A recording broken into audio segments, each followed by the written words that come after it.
Copa അമേരിക്കയിൽ ആദ്യ 2 കളിയും ജയിച്ച് നിലവിലെ ചാമ്പ്യന്മാരായ അർജന്റീന ക്വാർട്ടർ ഫൈനലിൽ സ്ഥാനം ഉറപ്പാക്കി കഴിഞ്ഞു. ഇതുകൊണ്ട് തന്നെ ചിലിക്കെതിരായ മത്സരത്തിൽ പരിക്കേറ്റ ലയണൽ മെസ്സിക്ക് അടുത്ത കളിയിൽ വിശ്രമം നൽകാനാണ് അർജന്റീൻ കോച്ച് ലയണൽ സ്കലോണിയുടെ തീരുമാനം.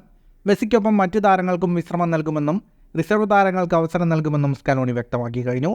ഇതോടെ മെസ്സിക്ക് പകരം ആര് പ്ലേയിങ് ലെവലിലെത്തുമെന്നറിയാനുള്ള ആകാംക്ഷയിലാണ് അർജന്റീൻ ആരാധകർ.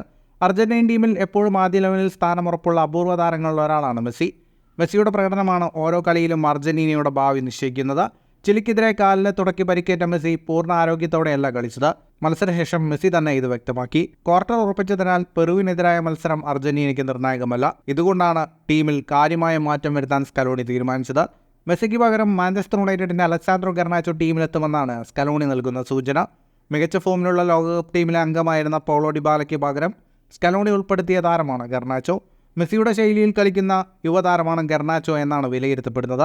സ്കലോണി അവസാന നിമിഷം തീരുമാനം മാറ്റിയാൽ മെസ്സിക്ക് പകരം വാലന്റൈൻ കാർബോണി ആദ്യ ലെവലിലെത്താനും സാധ്യതയുണ്ട്. അർജന്റീനയുടെ ഭാവി താരമെന്ന് വിശേഷിപ്പിച്ച ഗർനാച്ചോയെക്കുറിച്ച് സ്കലോണിയുടെ വാക്കുകൾ ഇങ്ങനെയായിരുന്നു: ആരെങ്കിലും ടീമിൽ നിന്ന് മാറി നിന്നാലേ ഗർനാച്ചോയ്ക്ക് അവസരം നൽകാൻ കഴിയുമായിരുന്നുള്ളൂ.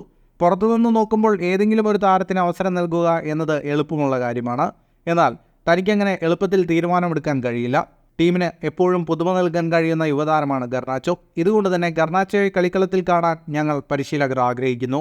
പക്ഷേ ഗെയിം പ്ലാൻ തയ്യാറാക്കുമ്പോൾ എപ്പോഴും ഗർനാച്ചോയെ പരിഗണിക്കാൻ കഴിഞ്ഞെന്ന് വരില്ല. അർജന്റീനയുടെ പ്ലേയിങ് ലെവലിൽ ഇടം കിട്ടുക എളുപ്പമുള്ള കാര്യമല്ല. പെറുവിനെതിരെ നന്നായി കളിച്ചാൽ വരും മാസങ്ങളിൽ പരിശീലകനായ എനിക്കും ടീമിലെ മറ്റൊരു താരത്തിനും വലിയ വെല്ലുവിളി ഉണ്ടാകുമെന്ന് ഉറപ്പാണെന്നും സ്കലോണി പറഞ്ഞു. ഫുട്ബോൾ ലോകത്തെ കൂടുതൽ വാർത്തകൾക്കും വിശേഷങ്ങൾക്കുമായി സ്പോർട്സ് കഫേ ഇപ്പോൾ തന്നെ സബ്സ്ക്രൈബ് ചെയ്യുക.